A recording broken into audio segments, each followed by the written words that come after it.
नमस्कार, संतोष की रिपोर्ट में आप सबों का स्वागत है। और आज हम संतोष की रिपोर्ट में चर्चा करने जा रहे हैं इस हालात में नीतीश जी कैसे प्रचार करेंगे 2 महीने तक। जी हाँ, आज सुबह ही मैंने बात की थी ना कि नीतीश कुमार पर अब आज सबकी नजर रहेगी, पूरे देश की नजर रहेगी कि उनकी मानसिक स्थिति क्या है या फिर प्रचार को वो किस तरीके से ले रहे हैं। क्योंकि प्रधानमंत्री की दोनों सभा में जो चीजें देखने को मिली वो साफ दिखा रहा था कि वो नीतीश अब नहीं है जिस नीतीश को कभी किसी जमाने में बिहार ने देखा। और आज नीतीश कुमार किस मनः स्थिति में है वो और भी दिख गया। सिर्फ नीतीश कुमार ही नहीं, पूरी जदयू पार्टी किस मनः स्थिति से गुजर रही है वो भी आज समझ में आ गया। कैसे इस स्थिति में जदयू का बेड़ा पार लगेगा ये कहना मुश्किल है। फंड का क्राइसिस तो हो ही गया है। फंड के क्राइसिस की स्थिति यह है कि अब नीतीश कुमार निश्चित रथ पर ही ज्यादा प्रचार करेंगे।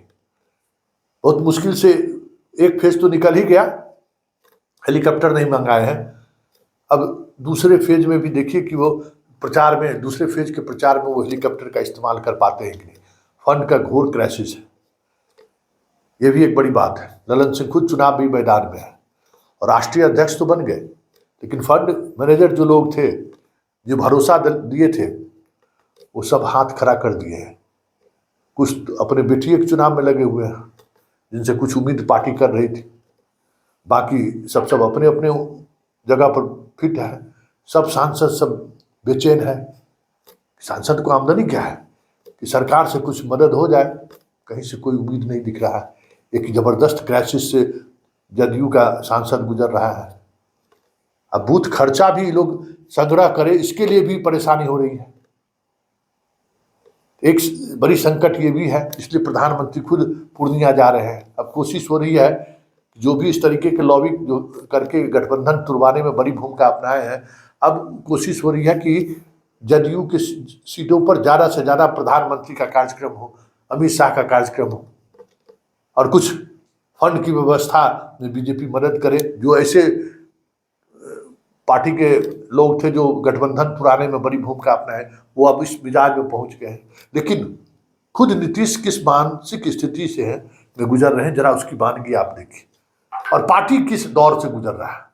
मतलब नीतीश के मानसिक तौर पे कमजोर होने का असर कितना पार्टी के कार्यक्रमों में पड़ रहा है उसका सुनिए। आज इनके कार्यक्रम की शुरुआत नालंदा में भीमराव अंबेडकर के मल्यार्पण तय कार्यक्रम था।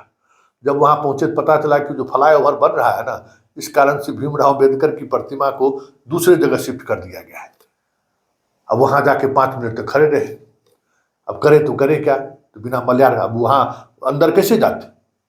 अब बताइए कि पार्टी के कार्यकर्ता नालंदा, जो नीतीश कुमार का गृह जिला है, क्या नहीं किए जिस नालंदा के लिए। वहां मंत्री है श्रवण कुमार, सारे लोग वहां बड़े लोग मौजूद हैं, लेकिन ये सूचना किसी ने के पास नहीं था कि जहां अम्बेडकर की प्रतिमा लगी हुई है वो सड़क निर्माण की वजह से कहीं और शिफ्ट कर दिया गया है, और कार्यक्रम छोड़ना पड़ा। आगे बढ़ गए, वो देख रहे हैं वीडियो में खड़े हुए थे, वहीं पर प्रतिमा था पहले। आगे बढ़ गए, नवादा पहुंचे।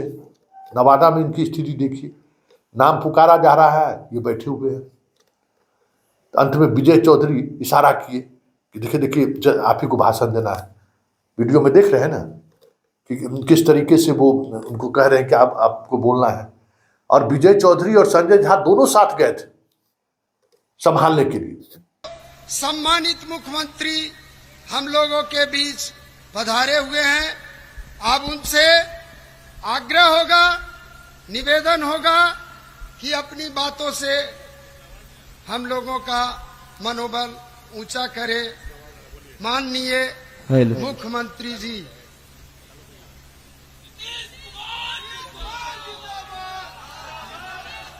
नीतीश कुमार जिंदाबाद। अब देख लीजिए, भाषण शुरू किए, सब कुछ ठीक ठाक चल रहा था। अचानक प्रजनन दर पर चर्चा होने लगी, और प्रजनन दर में की चर्चा जैसे ही शुरू किए, मंच पर बैठे हुए तमाम नेता का कांपने लगा, अरे कहीं फिर कुछ न बोल देंगे। तब गौर करिएगा कि जिस समय में प्रजनन दर को लेकर कुछ बोल रहे हैं तो पीछे जो सिक्योरिटी वाले जो डीएसपी हैं वो बहुत सजग हैं उनके पास। उनकी तो कोशिश थी कि पर्चे हटा लें। कौन लोग ये डाटा देने वाले लोग हैं पता नहीं। उसमें भी उन्होंने कई तरह के आंकड़ों के प्रतिशत को लेकर गलत आंकड़ा उन्होंने पेश कर दिया। देखिए क्या वो बोल रहे हैं इस मौके पर। पहले से भी एक एक चीज में क्या था, 2005 का प्रजनन दर क्या था, 4003, और हम लोगों को आगे बढ़ा रहे हैं, पढ़वा रहे हैं। जब लड़कियां पढ़ती हैं, महिलाएं पढ़ती है, प्रजनन दर घटता है। अब आप जान लीजिए 2 साल पहले का ही, अभी तो और हम रिपोर्ट ले रहे हैं, तब तक हो गया 4.3 से घट करके 2.9 पर आ गया। और जब हम सर्वे करवाए थे तो पता चला कि मैट्रिक पास है लड़की देश भर में तो 2 था। अब बिहार में भी जो मैट्रिक पास लड़की थी उसका भी प्रजनन दर 2। लेकिन मैट्रिक से आगे जब देश भर में निकला था, इंटर पास किया हुआ आगे, तो उसका निकलता था प्रजनन दर देश भर के सब जगह का 1.9, और हमारे बिहार में जो इंटर पास लड़की थी तब प्रजनन दर 1.6। बताइए, प्रजनन दर का इस तरीके से विश्लेषण करना चुनावी सभा में, इसका क्या मतलब है?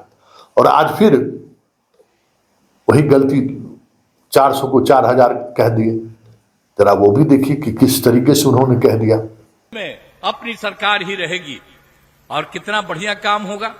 तो इस बार तो हम कह दिए कि इस बार पूरे देश में 4000 से भी ज्यादा, 400 सॉरी गलती से 4000 बोला गया, सॉरी, 400 से ज्यादा हमारे एमपी होंगे इस बार।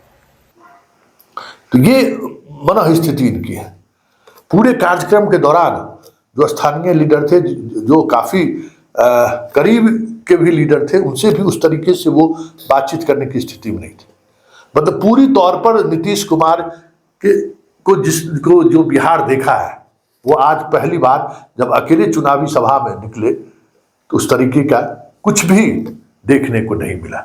ऐसे में एनडीए की हम बात कर रहे हैं, सिर्फ जदयू ही नहीं, एनडीए का नैया कैसे पार लगेगा, एक बड़ा यक्ष सवाल है।